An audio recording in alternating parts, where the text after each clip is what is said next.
Hi guys! So today's video is for all of those crafty DIY brides and grooms out there, or anybody who has someone very special to them that is getting married soon. Today I'm going to be showing you how to make these adorable personalised page boy and flower girl tote bag, perfect for filling with some very special gifts. Let's jump in.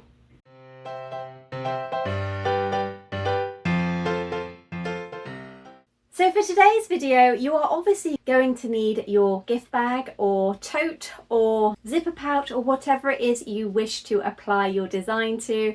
I am using the Westford Mill mini party bags, as these come in a range of different colours, and I have gone for pink for the flower girl and white for the page boy, but they have got so many different ones available. Definitely check them out. Now, to print your actual design, you're going to need some Paper Cutz transfer paper, and the type that you choose will depend on the colour of your fabric. If you are going for a coloured version, especially a darker or pigmented colour like the pink, you're going to need the dark transfer paper. And if you're going for colours like white or perhaps a very pale cream or yellow, then you will go for the light transfer paper. This stuff is amazing. I have used lots of printable transfers in the past and none have come even close to the quality of the Paper Cutz one.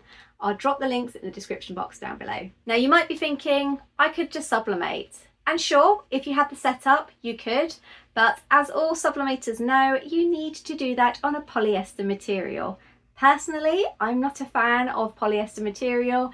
It's very scratchy, it's not very soft, and for me personally, it just looks a little bit cheaper. So the great thing about the transfer paper that I've just shown you is that you can print and press onto any fabric that takes heat. I'm going to be showing you how to apply these with a heat press today. If you don't have one of those, don't worry.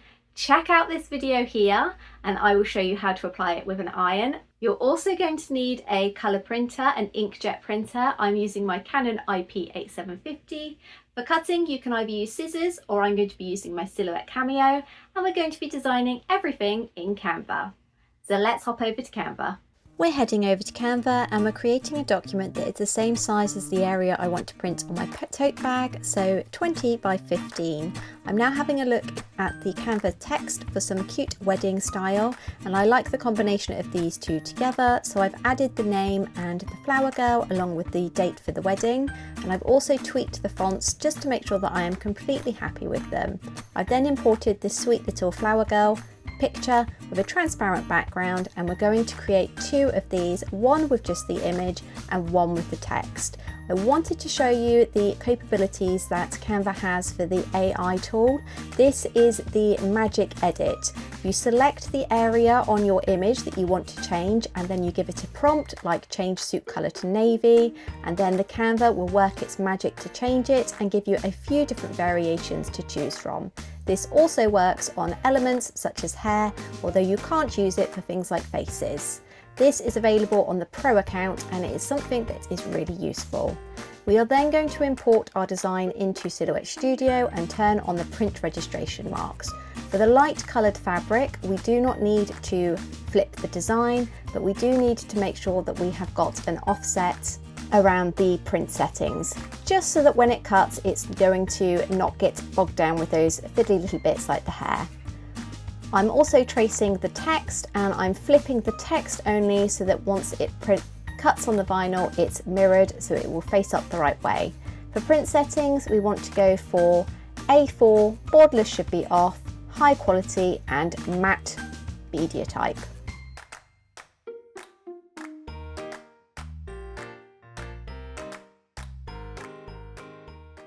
So in case you're wondering why we actually add an offset to the design, it's because obviously we've got some really fine details like this on the little printing cut.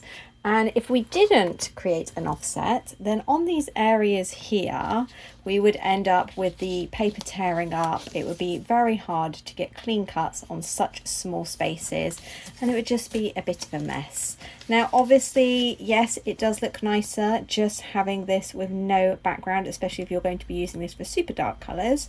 But I personally think that having a slight white background like this is not the end of the world, and I think it looks really cute. So now we are going to move on to the next step, which is adding text. Now, if you do not have vinyl or you do not want to use vinyl, then obviously you can create this within the same design on the printable fabric transfer paper, but I love vinyl and I love to add a little bit of rose gold, so that is what we're going to add here with the text.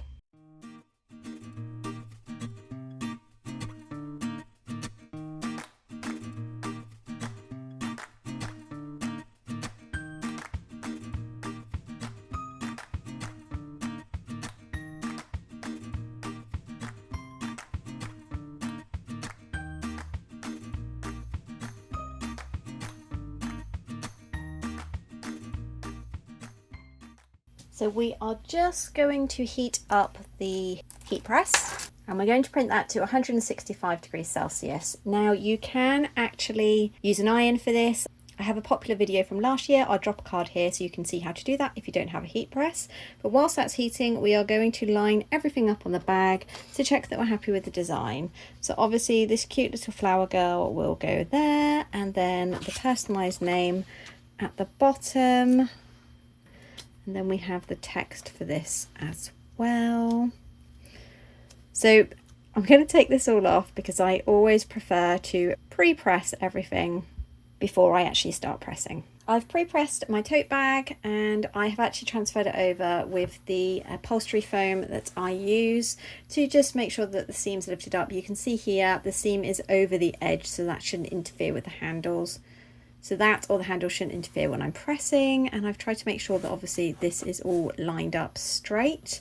Now the very important thing you need to do here before you actually press is that there is a backing to this part here, and the printable vinyl is on the front, which is why for this dark transfer paper we do not mirror. It's only with the light one we do. So we need to very carefully find the edge. You can see why my nails are so wrecked on the edges. And once we've got to the end here, we can gently pull. Now this isn't sticky at all. It should release quite easily, but obviously you want to take care not to stretch it because otherwise it will distort the image. So we are going to place that down roughly where I want it. And I'm just going to make sure that it is in from the edge. So I can tell that that is about, so that's about 8.5 on that side and about 8.5 on that side. So that was pretty good by eye. And we are then going to pop on the text as well. Now obviously you do not want any of this touching the actual transfer because it will stick and then it will stop it from fusing. So I'm just going to trim away just that little bit there so her feet can go in the middle. And again, quick measure, 6.5, slightly under 6.5. So we just need to come over this way. And we're making sure that everything is lined up and exactly the same for the bottom bit. I decided to go with black, but I think that actually white would look quite cute for this, and it would also match well with the outline of the little flower girl as well. So what's that, 9? Almost 9, slightly under, so I'm just going to come in. Now I'm actually using butcher's paper as like blowout paper to make sure that everything stays protected. I get this from Amazon and then just trim it down. I'm just going to place it over the design, making sure that it is completely clean because we don't want anything stuck onto the bag. And now I'm going to carefully place this in the heat press, being careful not to jostle anything, and we need to press it for 30 seconds.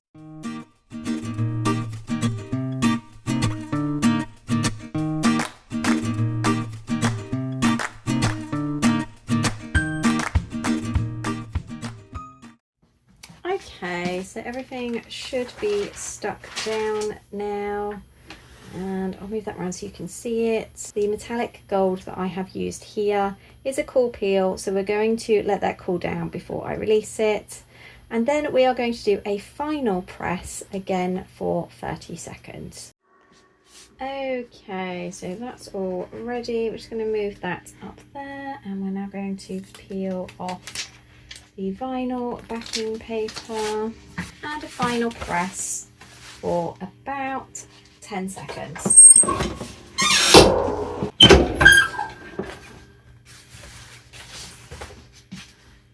And she is done. So this has turned out great, and as you can see, this has fused really well to the bag itself. Obviously this is not the only application that you can use these on. I just thought it would make a really sweet little wedding flower girl gift, and you could fill it with bits and bobs to keep them occupied during the speeches and meal. So if you are going to use a coloured or a dark background, then you would want to use obviously the white backed dark transfer paper. But what if you just wanted to use a white one? Then obviously sublimation is an option. However, these are 100% cotton. They have a lovely feel to them. They're the Westford Mill ones, and you cannot sublimate on this. So I'm going to show you how to do the page boy version with this Inkjet iron transfer paper for light fabrics. So I'm going to use the same design that we used previously, but I'm just going to change the name and obviously add Page Boy, and I've imported the cute little boy that we edited with the AI tools. And again, we need 2 copies, one with just the little Page Boy and one with the text. We're going to turn on the registration marks, and the one thing I forgot to say last time is you may need to resize it once it comes into Canva. So we then traced around the little boy and we've created an offset again, and then exactly the same with the text, but obviously no offset for that as we're going to be using vinyl, and exactly the same print settings as before. Okay, so I have pre-pressed this already just to get any excess moisture out, and I'm going to show you how using the white transfer paper differs to using the dark transfer paper. So the reason that we have to mirror this one is because this actually goes face down onto the garment that you're going to be pressing onto. And just like before, we are going to add our text, and I'm just going to trim round so that we don't have anything sticking. And I've actually this time gone for a cute navy blue to obviously mimic the suit that the little boy is wearing. So now we're going to measure up and make sure everything is in the middle. We are going to press the design before we add the vinyl, just to make sure that we don't distort the vinyl, because this needs to be pressed for about 45 seconds. And most vinyl doesn't enjoy being pressed for that long, it will distort. So now I'm going to pop this into the heat press, and again we've gone for 165 degrees Celsius.